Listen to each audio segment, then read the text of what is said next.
주를 가지고 주의 말씀을 듣도록 하겠습니다.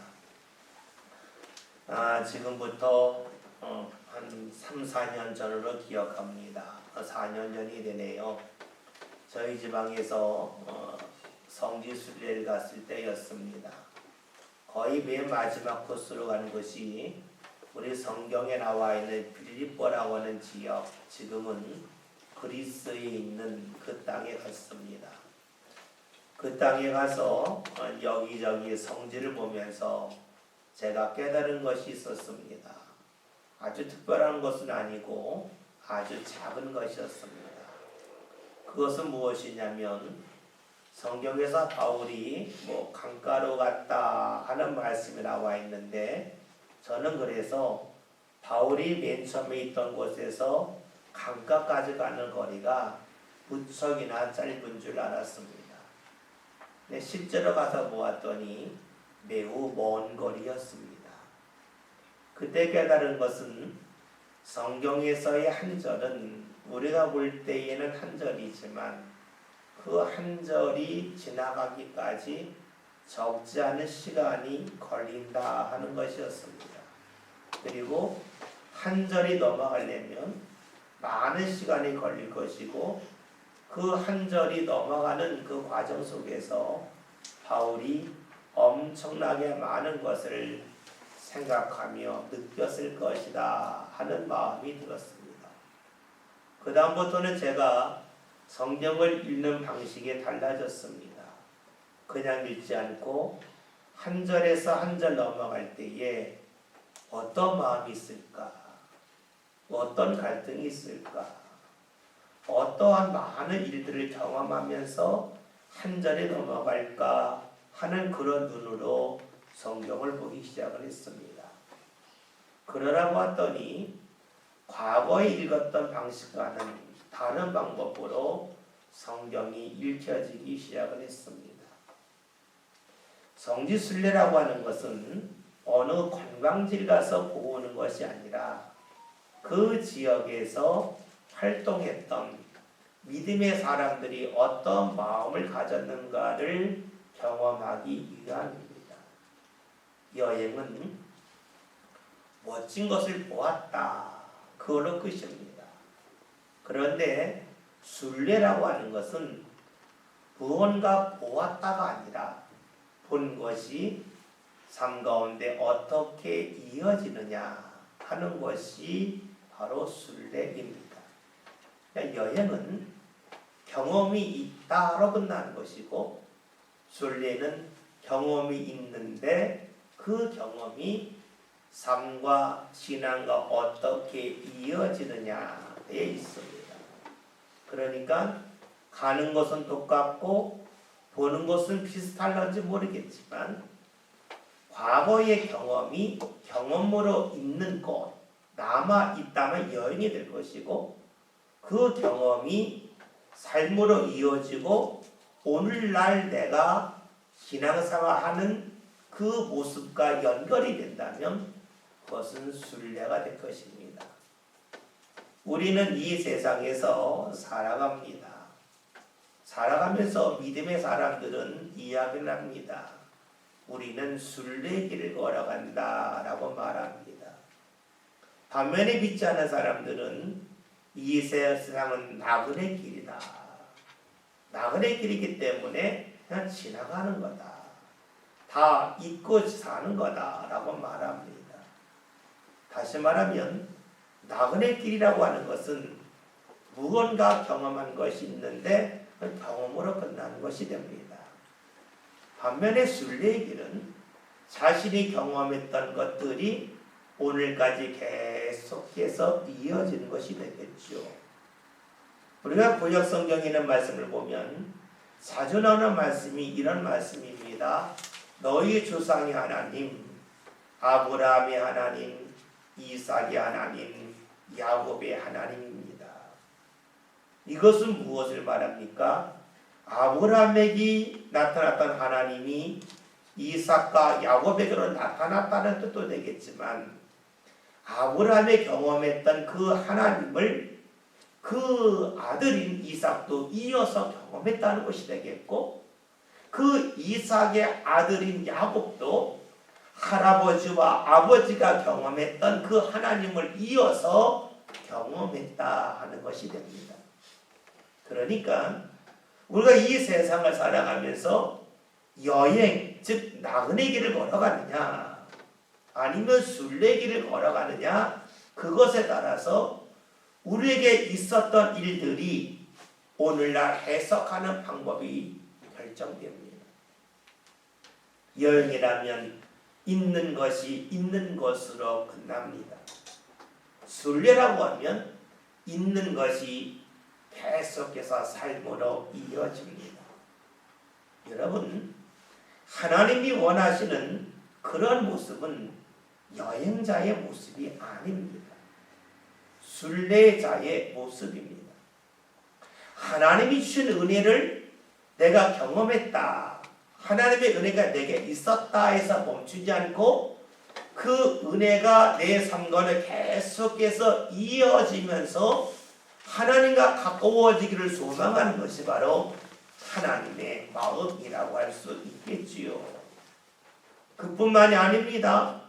하나님이 우리에게 원하시는 것은 오늘 나 자신이 경험했던 그 하나님이 내게서만 멈추지 아니하고 나의 자녀에게까지도 이어지고 내 후손들에게까지 이어져서 시간이 지나면 지날수록 하나님의 은혜가 풍성해지기를 원하는 것이 하나님의 소원이기도 하지요.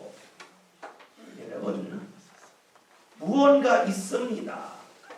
있는 것이 있는 것으로 멈출 것인가, 아니면 있는 것이 이어질 것인가, 그것에 따라서 하나님이 기뻐하는 모습으로 우리가 살아갈 수도 있고 때로는 하나님과 무관하게 살아갈 수도 있습니다. 그러면 우리는 한 가지 여기서 물어야 될 것이 있습니다. 지금 내게 있는 것을 어떻게 하면 이어갈 수 있겠는가? 내게 임했던 그 은혜가 한 번의 은혜에서 멈추지 않고 내 삶만에 계속해서 어떻게 하면 이어갈 수 있을까 하는 것이요. 있다가 있는 곳으로 멈춘다면 늘 하나뿐이 없습니다. 있는 것이 이어지면 하나 둘 차곡차곡 쌓이겠지요. 신앙이 성장한다고 하는 것은, 우리가 하나님 앞에 좀 더 가까이 간다고 하는 것은 있는 것이 있는 곳으로 멈추지 않고 있는 것이 이어져서 하나하나 차곡차곡 쌓여나가는 겁니다. 그리하여 하나님에 대한 나의 마음의 자리가 넓어지고 하나님과 만남의 자리가 확대되어지는 것이 바로 신앙의 성장이요 하나님이 기뻐하는 모습이라고 말할 수가 있겠지요. 그러면 우리에게 있는 것을 이어가려면 어떻게 될까요? 우리 오늘 말씀을 통해서 그 방법에 대하여 살펴보고자 합니다. 오늘 그 말씀은 씨 뿌리는 자의 비유에 관한 말씀입니다. 원래 마태복음 13장 3절부터 9절까지 예수님이 씨 뿌린 자의 비유에 관한 말씀을 해주셨어요. 근데 제자들이 말씀을 들었지만 그 말씀이 무슨 뜻인지 잘 몰라요. 다시 묻는 겁니다. 예수님이 전에 하셨던 말씀을 보다 쉽게, 그리고 제자들이 알아들 수 있는 방법으로 설명해 주십니다. 해석해 주십니다. 그것이 바로 오늘 본문에 나와 있는 말씀입니다.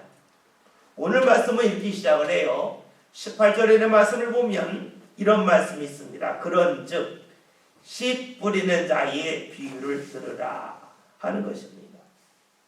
여러분, 씨앗을 뿌렸습니다. 씨앗이 있습니다.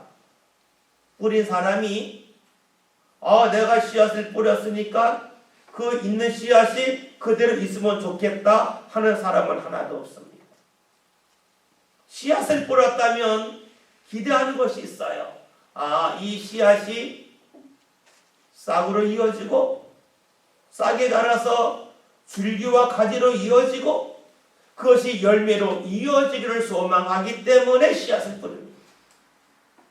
씨앗을 뿌려놓고 씨앗이 있는데 그대로 있네. 좋다. 그럴 사람은 하나도 없습니다. 씨앗을 뿌린다는 것은 씨앗이 싹으로 그리고 줄기와 가지로 그리고 열매로 이어지기를 바라기 때문에 씨앗을 뿌립니다. 그렇다면 주님께서 우리에게 말씀을 주실 때 어떠하실까? 말씀이 말씀으로만 남기를 원하실까?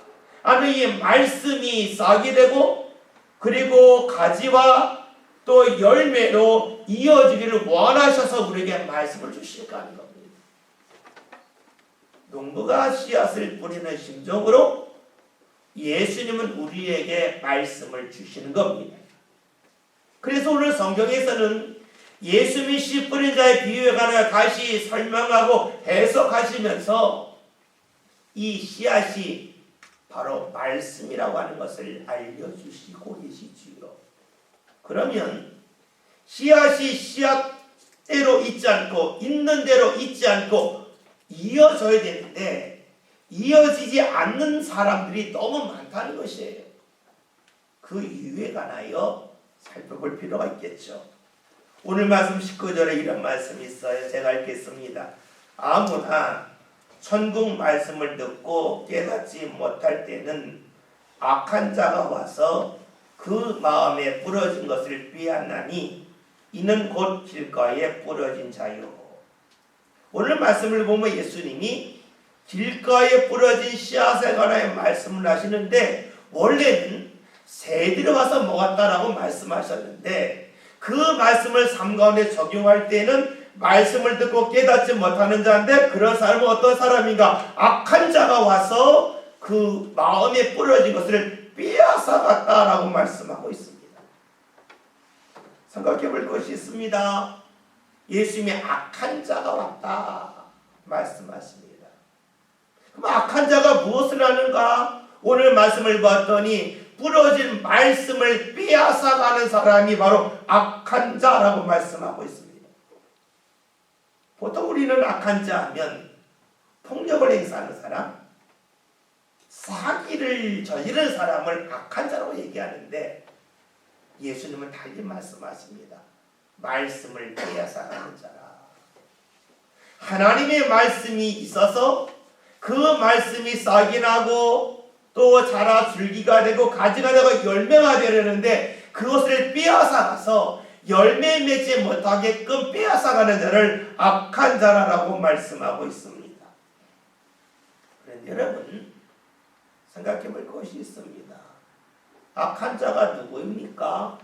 말씀을 빼앗아가는 자다 하는 겁니다. 우리는 무언가 빼앗는다 하면 힘이 센 사람이 빼앗는다라고 말을 하죠. 반대로 볼까요? 누군가 나에게 빼앗아갔습니다. 빼앗아갔다면 그 사람은 나보다 힘이 세기 때문에 빼앗아가겠죠. 그런데 꼭 그러하지만은 않다는 겁니다. 내게 있는 것을 빼앗기는 것이 반드시 상대가 나보다 힘이 강하기 때문에 빼앗아가는 것은 아닙니다. 생각해 보십시오. 누군가 힘이 내가 100일 동안 그 사람이 70이 있습니다.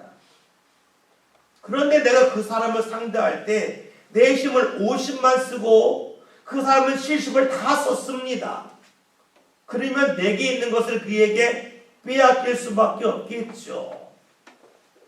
힘은 내가 더 센데 힘을 쓸 때 내가 최선을 다하지 아니하면 나보다 약한 자에게 내 것을 빼앗길 수밖에 없습니다. 또 하나 생각할 것이 있어요. 힘이 아무리 세다 할지라도 여러분 나의 자세가 잘못되면 힘을 제대로 사용할 수가 없어서 있는 것을 빼앗깁니다. 자세가 매우 중요해요. 여러분 달리기 하고자 하는 사람이 수영하는 자세로 달리겠다 그러면 그 사람은 달리기 잘할 수가 없어요. 물에서 헤엄쳐야 될 사람이 헤엄은 잘 치는데 수영은 잘하는데 달리기 하는 자세로 물속에서 움직이겠다 하면 제대로 달릴 수가 없겠지요. 그래요.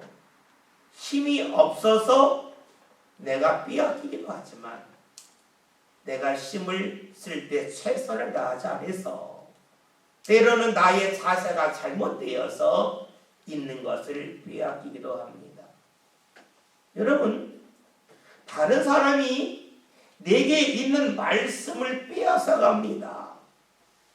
말씀은 보이지 않습니다. 그런데 빼앗깁니다. 다시 말하면 다른 사람 때문에 내게 있는 말씀이 사라지는 겁니다. 이것은 무엇을 말할까요? 다른 사람의 눈치를 보다가 내게 있는 말씀을 빼앗기고 잃어버리고 그 말씀이 삶 가운데서 사라지더라 하는 것입니다.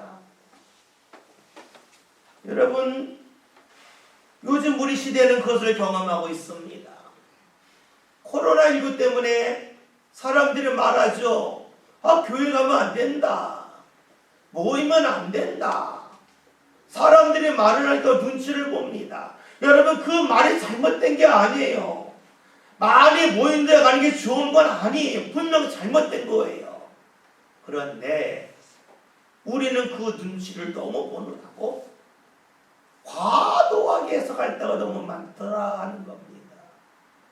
과도하게 해석을 하면서 어떡합니까? 야, 교회 가면 사람들 눈치 보는데 눈치가 있는데 어떻게 할까? 스스로 위축이 되어서 내게 주신 말씀이 있고 하나님의 뜻을 알매도 불구하고 그것을 스스로 포기하고 내려놓을 때가 있습니다. 여러분, 우리에게는 말씀을 사람들로 인하여 빼앗기지 않습니까? 사람들이 어떻게 볼까 하는 것 때문에 하나님이 주신 그 은혜의 말씀을 나 스스로 뒤에다가 놓고 모른 척하며 그 말씀을 빼앗긴 채로 살아가고 있지는 않냐합니까? 여러분, 그래요. 우리가 거리 제한이 필요합니다. 예, 필요해요. 여러분, 그러면 어떻게 됩니까? 거리 제한을 두는 범위에서 내가 살아갈 것이고 그 범위에서 주님 앞에 예배해야죠. 그런데 교회 밖에서는 거리 제한에 관하여 그다지 관심을 갖지 아니하면서 유독 교회에 올 때만 그러하다면 여러분, 그것은 내 마음이 아니지요. 다른 사람이 나를 보는 눈, 그 눈에 의하여서 다른 사람으로 인하여 내게 있는 말씀을 빼앗기는 건 아니겠습니까? 우리가 신앙생활 할 때에 우리가 힘이 없으나 빼앗기는 건 어쩔 수가 없어요. 그러나 최선을 다하지 아니할 빼앗긴다면 여러분, 주의 말씀을 읽는 데서 멈출 것입니다. 씨앗으로 끝나버릴 것이에요. 또 하나, 자세가 중요하다는 것이지요. 내가 주님 앞에 나와 예배하지 못할 수 있어요. 그러면 그 시간을 주님 앞에 어떻게 드리려고 하는가? 그 자세가 우리에게 중요할 겁니다. 그 자세를 잃어버린다면 우리는 다른 사람으로 인하여 말씀을 빼앗기는 사람이 되고 말 겁니다. 우리에게 임한 주의 말씀의 씨앗이 씨앗에서 멈추고 말겠지요. 간혹 이런 말씀을 하시는 분들이 있어요. 자녀가 어려서 배우자가 도와주지 않아서 내가 주님 앞에 나오기 어렵습니다.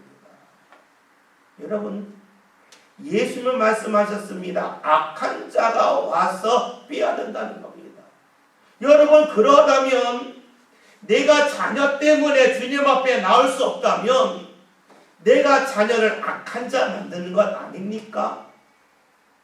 내 자녀는 귀하고 너무나 복된 자녀인데 내 자녀 때문에 내게 있는 말씀을 빼앗긴다면 예수님의 말씀대로 적용할 때에 자녀를 악한 자 만드는 것입니다. 잊지 마십시다.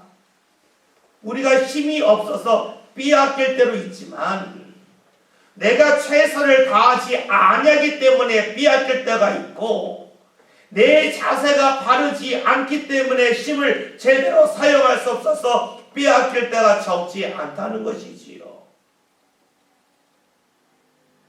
예수님은 그 어떤 사람도 악한 자로 만들지 아니하셨습니다.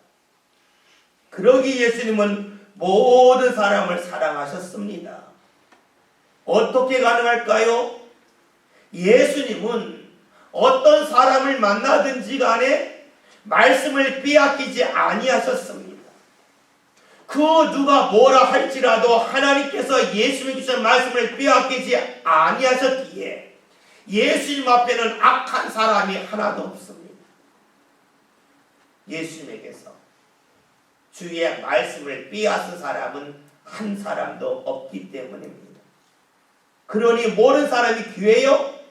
모든 사람을 사랑할 수 있어요? 모든 사람을 위하여 십자가를 지시는 일이 전혀 어렵지 아니하셨던 것이지요. 오늘 우리에게 필요한 것이 무엇입니까? 여러분, 내가 내 자녀를 사랑하지만 내 자녀를 신앙적으로 악한 자 만들지 않았으면 좋겠습니다. 그 방법은 하나님 주는 말씀을 붙잡는 겁니다. 최선을 다하는 겁니다. 방법을 바꿔 살아도 내가 주님 앞에 나오는 겁니다.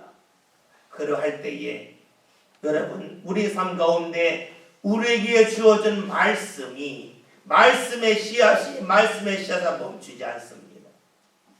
돌짝밭의 특징은 말씀의 씨앗이 싹만 됐다는 데 있습니다.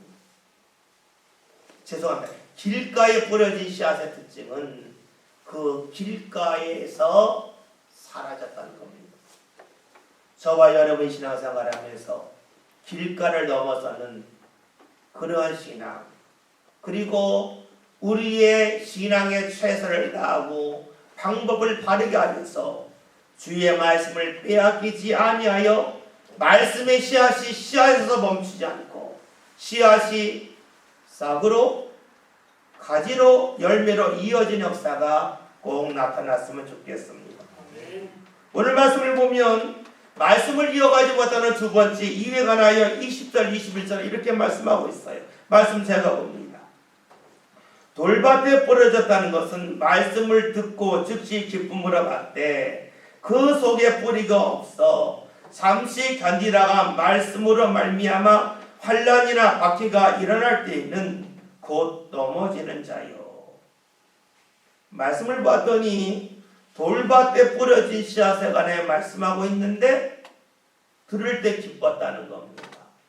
그러나 뿌리가 없어 결국에는 없어지게 되었다 하는 것을 말씀하고 있습니다. 기뻤다고 하는 것은 말씀의 경험이 있다는 겁니다. 주의 은혜의 경험이 있다는 겁니다. 그것이 있었어요. 그런데 그것이 얼마 가지 않아 사라집니다. 왜냐? 뿌리가 없었기 때문이라는 겁니다. 어려움이 있었다는 겁니다. 그런데 생각할 것이 있어요. 원래 이 말씀은 어떤 말씀이냐면 돌밭에 씨앗이 떨어졌는데 싹이 나왔어요. 그런데 해가 돋은 후에 말랐다는 거예요. 왜냐? 뿌리가 없어 말랐다 말씀하고 있습니다. 그런데 오늘 말씀에는 해가 돋은 후에 말랐다는 말씀을 예수님께서는 환난과 박해라라고 말씀하고 있습니다. 다시 한번 씨앗을 생각해 봅시다. 씨앗이 땅에 떨어졌어요. 싹이 났습니다. 여러분, 자라기 위해서는 두 가지가 필수적입니다. 첫째는 물이 있어야 돼요. 두 번째 뭡니까? 햇볕이 있어야 돼요. 햇볕이 있어야 자라요. 햇볕이 없으면 자라지 못해요. 그런데 말씀이 뭡니까? 해가 돋은 후에 말라버렸다는 겁니다. 여러분, 그럼 해가 없어야 될까? 해가 없으면 못 자라는데 무엇을 말합니까? 해는 필요한 거예요. 해가 있어야 싹이 나고 자라 열매를 맺어요. 해가 있어야 무언가 변화가 나타나요. 그런데 뿌리가 없다는 거예요.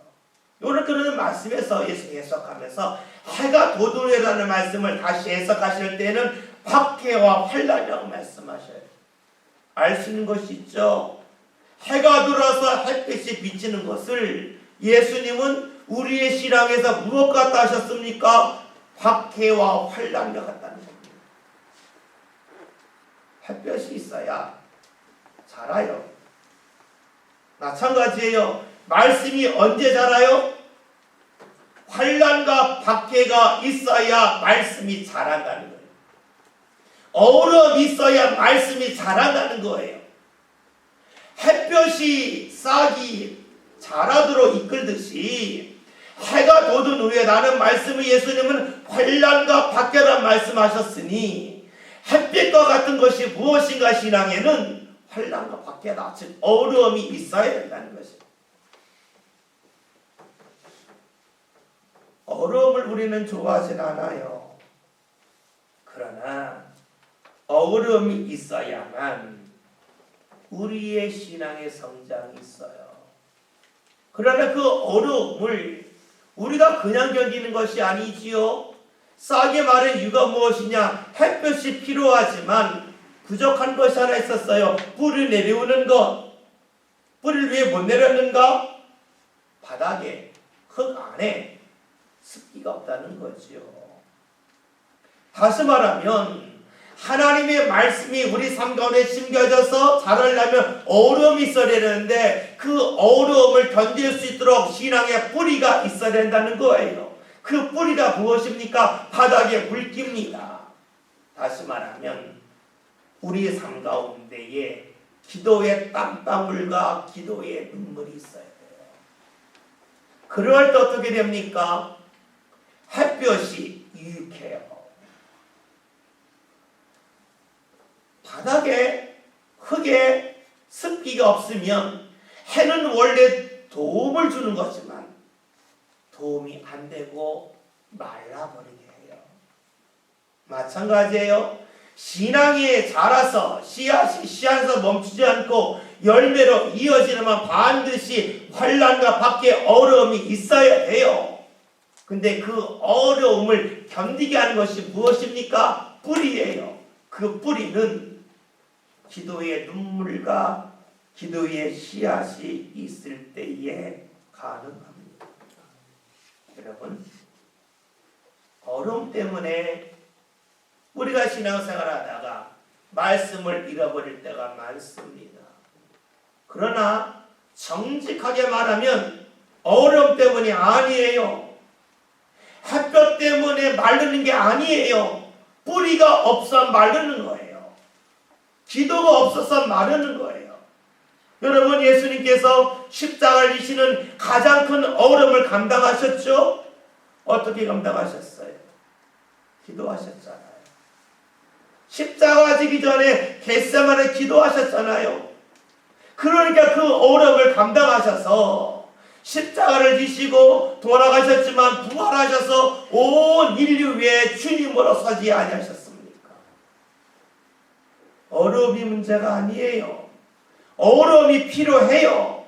이 어려움을 이길 수 있는 신앙의 뿌리, 기도가 있으면 우리의 삶 가운데 심겨진 말씀은, 말씀의 씨앗은 씨앗으로 남지 않아요.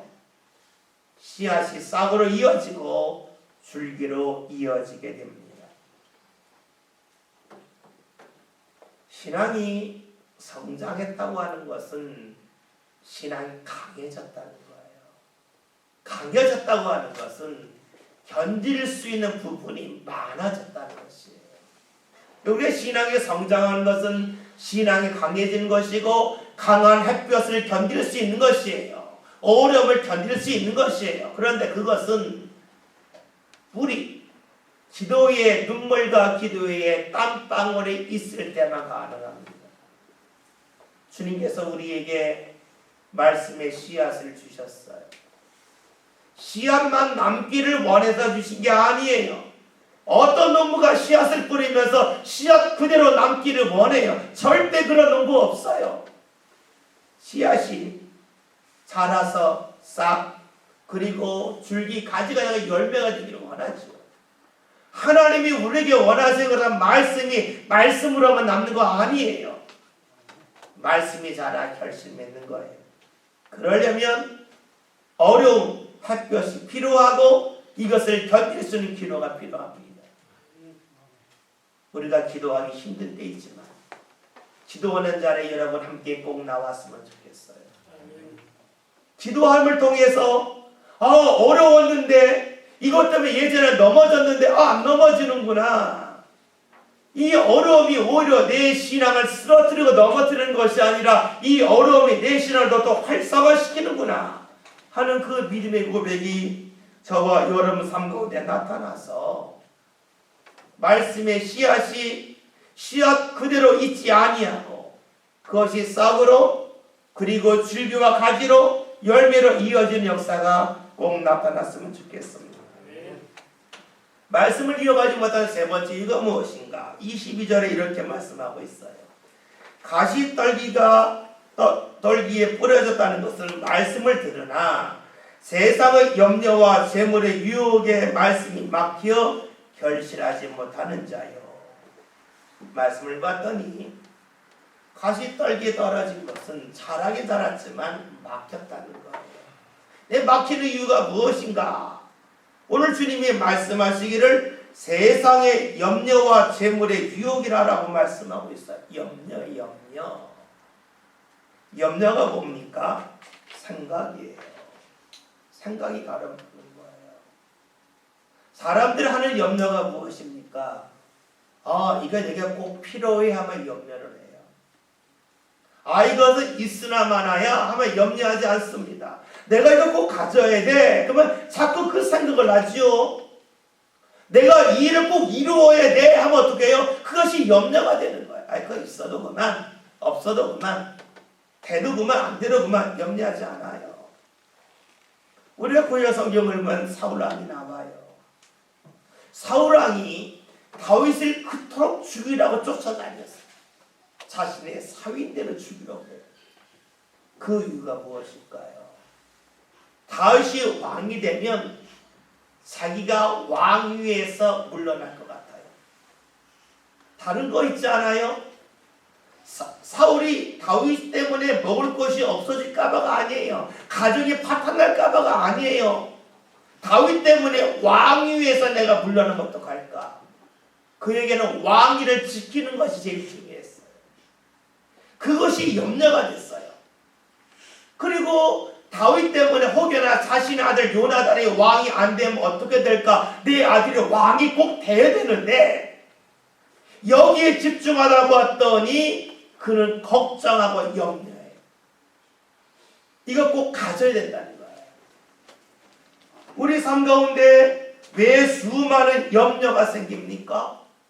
이거 꼭 가져야 돼. 이걸 써야 행복해. 이걸 써야 내 삶이 사람같이 살 거야 하는 그 기대가 가득 차기 때문에 염려하죠. 그런데 이 염려를 사람들이 뭘로 풀려고 합니까? 요즘 시대에 우리는 돈 있으면 다 풀 수 있잖아요. 근데 이것은 우리 시대만이 아니야. 모든 시대가 그래요. 그러니까 예수님 말씀하시잖아요. 가시떨기에 뿌려졌다는 것은 말씀을 들으나 세상의 염려와 재물의 유혹, 즉 세상의 염려가 있는데 이 염려를 재물로 충분히 내가 해결할 수 있다니까 사람들이 자꾸 재물을 모으려고 그러죠. 재물의 유혹이에요. 여러분 왜 돈을 모으려고 그래요? 돈이 있으면 내 염려거리 해결된다는 건 아니에요? 돈이 있으면 내가 원하는 건 마음껏 해서 염려하지 않는다는 것 때문에 돈을 모으는 건 아니겠어요? 예수님이 말씀하고 계셔요. 왜 말씀이 막히는가? 왜 말씀 씨앗에서 그대로 멈추고 더 이어지는 역사가 중간에서 차단되는가? 염려와 재물의 유혹이라 하는 것입니다. 그런데 봅시다. 이 가시밭전에 돌밭이 있어요.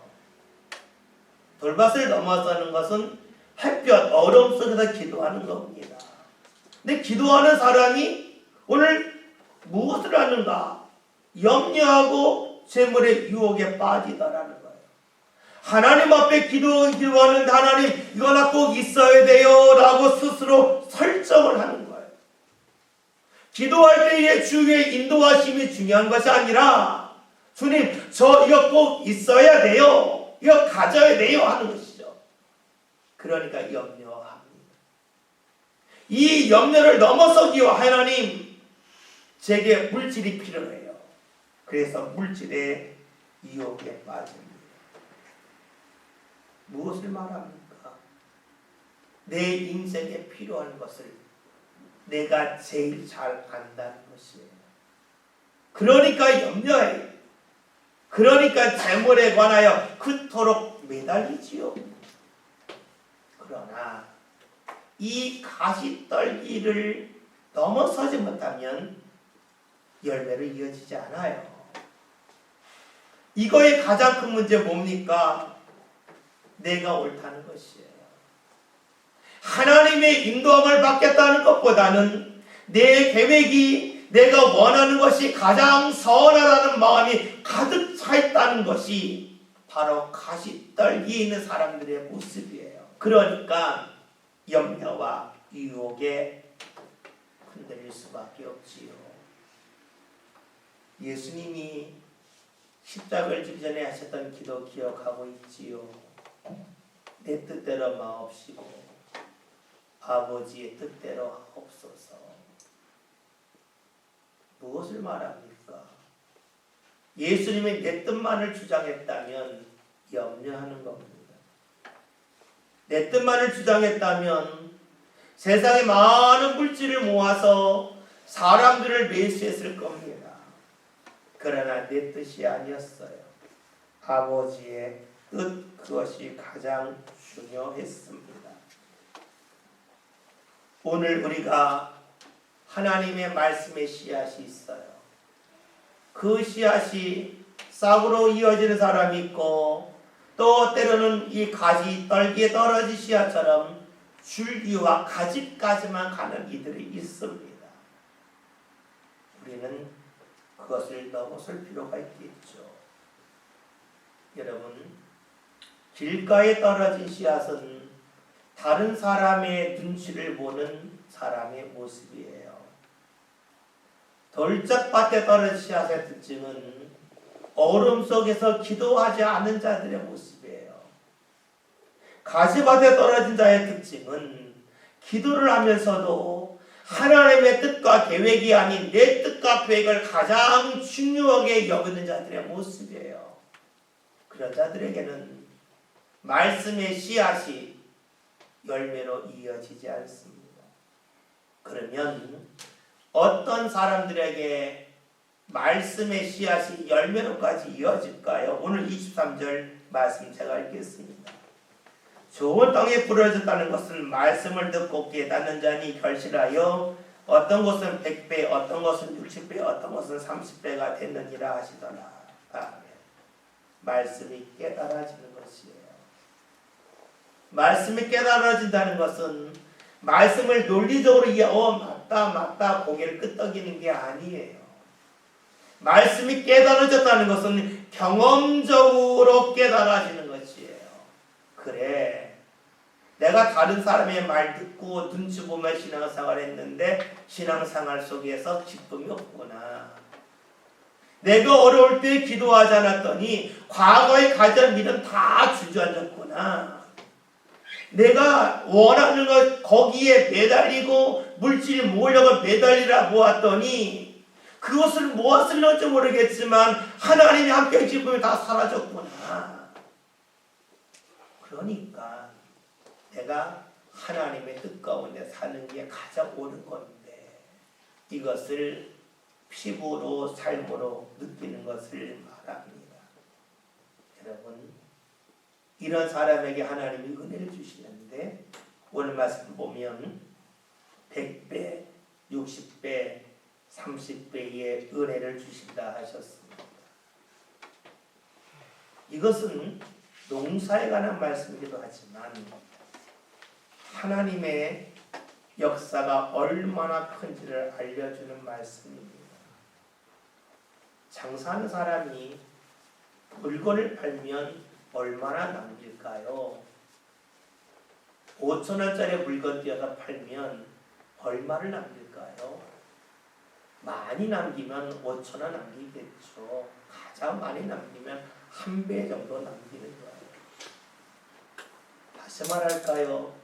사람이 노력해서 살면 내가 가지고 있는 것을 가지고 2배 정도 풍요롭게 살 수 있어요. 그러나 하나님의 인도함을 받아 말씀이 계속 삶 가운데 이어지면 그것이 100배, 60배, 30배, 즉 내가 전혀 상상하지는 못하였던 하나님의 은혜가 삶 가운데 임하더라 하는 것입니다. 내가 예측할 수 없었던 그 은혜가 어느 날 내 삶 가운데 임하더라는 것입니다. 어떤 사람입니까? 말씀의 씨앗이 씨앗으로 남지 않고 이어지게 하는 사람입니다. 다른 사람 눈치 보느라고 말씀의 씨앗 내버린 사람 아니에요. 어렵기 때문에 들어선 사람 아니에요. 어렵기 때문에 기도하는 사람이에요.